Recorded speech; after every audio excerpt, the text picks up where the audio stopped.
tell us a little bit about when did you start your career? And well, I started in let's say 2004, actually 2004, 2003, maybe, yeah, late 2003. I started to join a studio group where I was coming, because I was working as an IT worker at that moment. And from that point, I joined a colleague to his studio, and I thought like, whoa, I heard a set from Paul van Dyk's Love Parade, and I was like, whoa, I was blown away by the style and the emotions and the vibe. It was amazing. So at that point, I knew what I wanted to do. So from that on, I stopped working. In 2005, I stopped my IT work and totally focused on music. And I think that was the most right thing for me to do at that point, because my complete heart is in it. From the beginning, I was working with Ralph Warrense. yeah. But Ralph got really busy with his kids. He got a twin, and his wife wasn't really agreeing with the time he was putting into the studio work.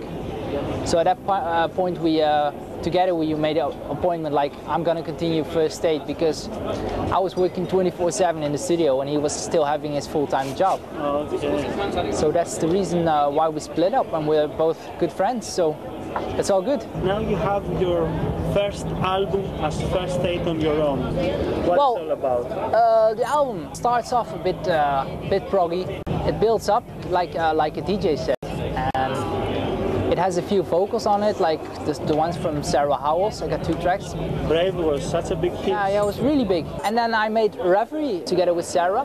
Reverie is like a secret weapon from the album. Ah, I made it in 2 days. do you? Yeah. And when I spoke to Sarah in Russia, she was like, did I sing that song already for you? I'm not sure anymore. So we were both like, yeah, you did it. And then I finished it and sent it to her, and she was like, whoo, it's amazing, you know? I made 2 new tracks with Alia Johns from the previous album, From Your Own Way. It's Breathe on Me and Surround Me. And yeah, I just played Breathe on Me and it went off. Really. It's really, loved it, eh? yeah, they do. It's yeah, I played like Breathe on Me and Cross the Line, and they're both amazing. Hands in the air and the roof went up. So I was really happy with that. Those vocal tracks are your favorite as well, or do you like also instrumental tracks? What do you enjoy more?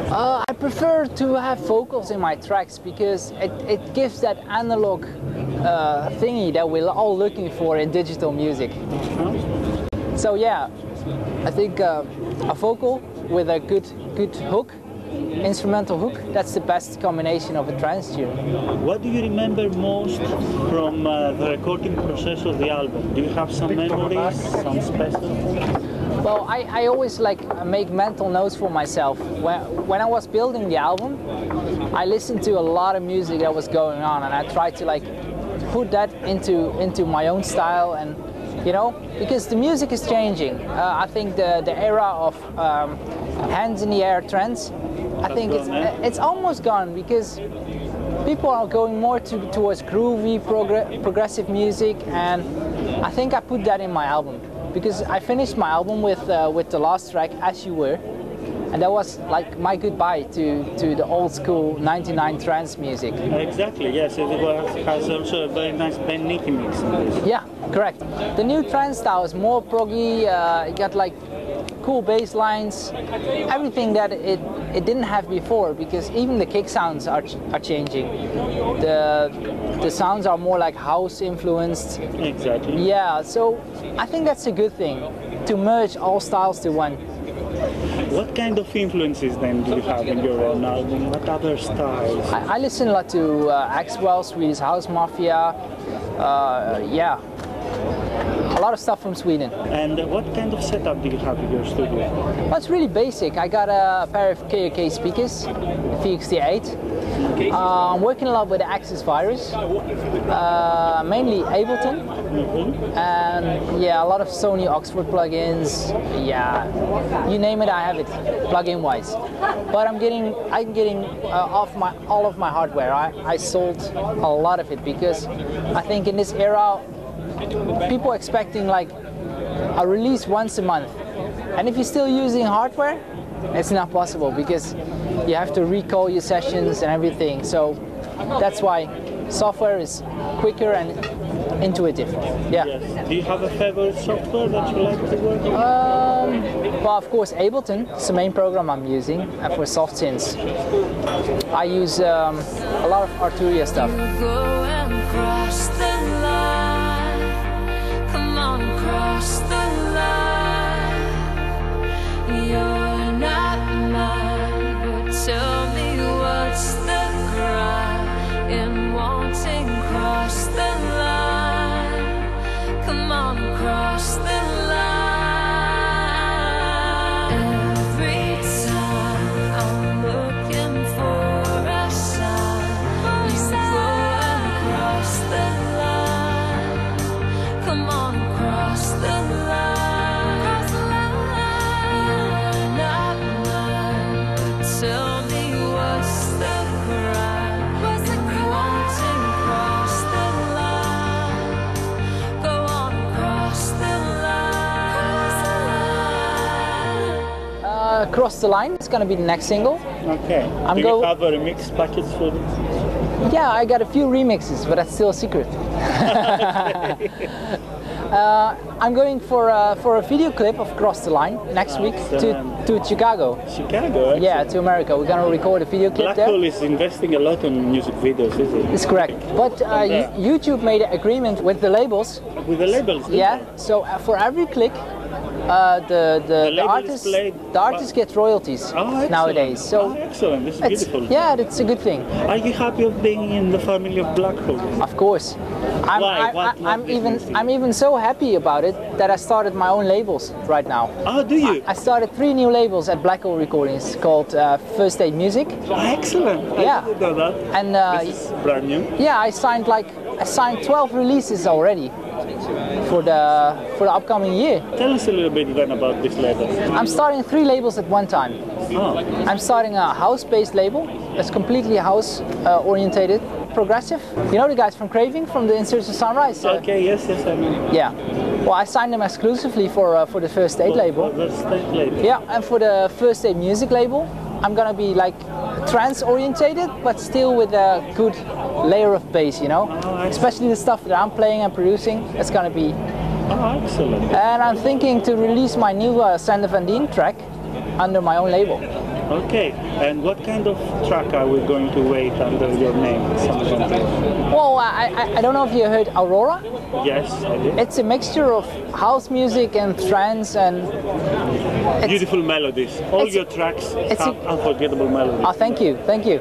This is the most important, what I enjoy most. I'm always trying to put a hook in my tracks, because that's the thing people will remember afterwards. I mean, every track nowadays has a kick and a clap. That's nothing special.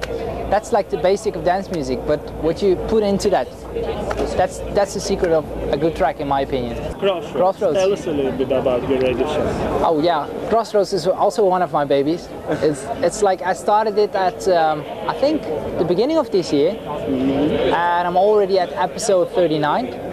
So maybe at episode 50 we're gonna do something special. So do you think that it's very important for a DJ to have his own radio show? Well, I think it's another way to let people listen to what's going on with me, the music, and I would like to keep my fans updated, you know. And it's another way, like a YouTube link or a link of a radio show. It goes so far, you have no idea.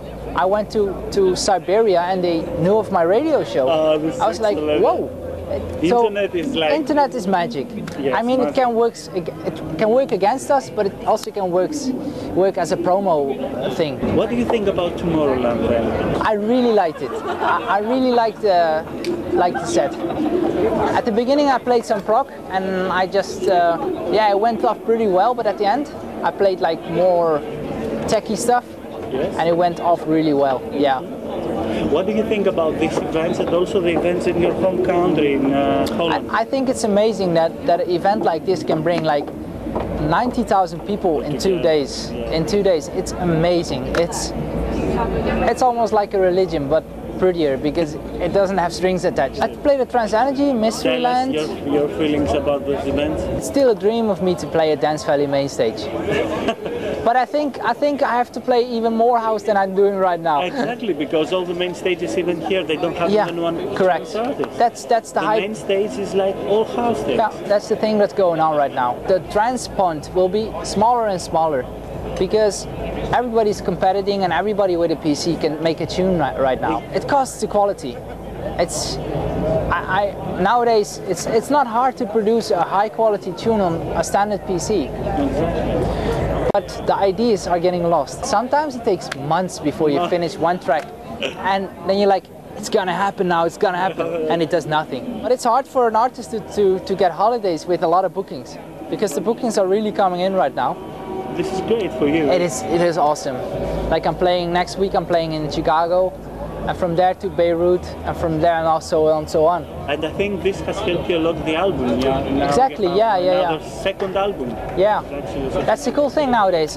When I'm playing a gig like just now, I'm giving away albums. Like I throw them in the audience. Yeah, Always 5 the people pieces. were so happy. Yeah. It's really cool. The freebies. Yeah.